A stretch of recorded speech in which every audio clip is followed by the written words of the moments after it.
Hi అండి. మీ తబితాని ఇలా chicken curry ఎలా చేసుకోవాలనో చూడండి. మెంతి కూరతోటి ఎలా చేసుకుంటున్నానో చూడండి.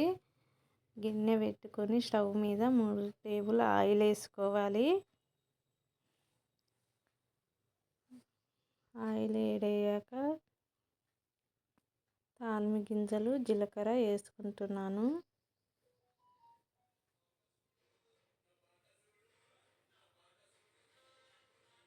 పచ్చిమిర్చి వేసుకోవాలి.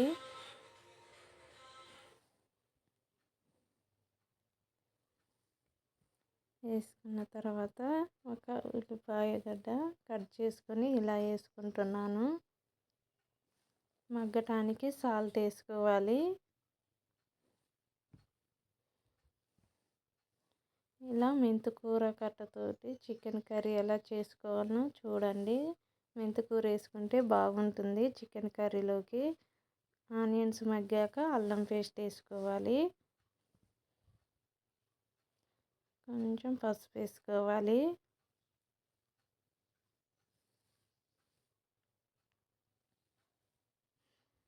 అల్లం పేస్ట్ మగ్గాక చికెన్ కడిగి ఇలా వేసుకోవాలి.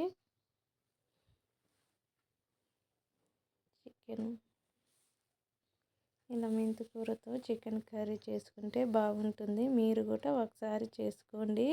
ఎలా వచ్చిందో కామెంట్లో పెట్టండి. ఒక లైక్ చేయండి. అలాగే చికెన్ ముక్కలకి మంచిగా అల్లం పేస్ట్ పట్టేలాగా మంచిగా కలుపుకోవాలి. మధ్య మధ్యలో కలుపుకుంటూ ఉండాలి. మగ్గాక ఒక టమాటా వేసుకోవాలి. గ్రేవీ అనేది వస్తుంది.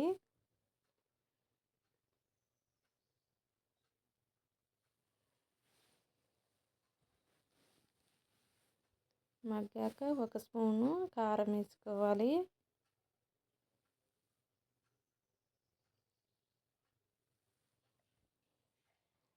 కర్రీకి సరిపోయేంత సాల్ట్ వేసుకోవాలి.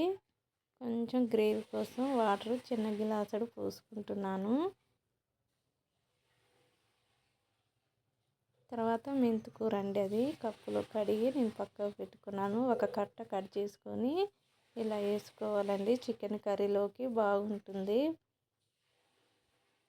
ఒక 2 నిమిషాలు మగ్గాలండి, 5 నిమిషాలు. తర్వాత ధనియాల పొడి వేసుకోవాలి. మసాలా అండి, గరం మసాలా కొంచెం వేసుకుంటున్నాను. మంచిగా ఆ ముక్కలకు పట్టేటట్టుగా కలుపుకోవాలి. ముక్కలకు పట్టేటట్టుగా 2-3 నిమిషాలు ఉంచుకోవాలి.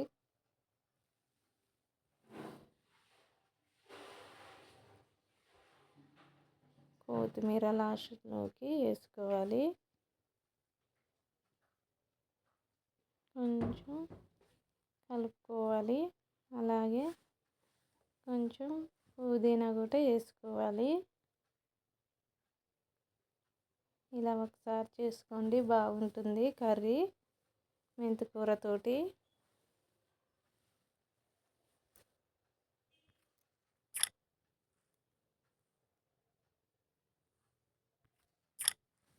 ఎలా వచ్చిందో మీరు కూడా చేసుకొని చెప్పండి నాకు కామెంట్లో.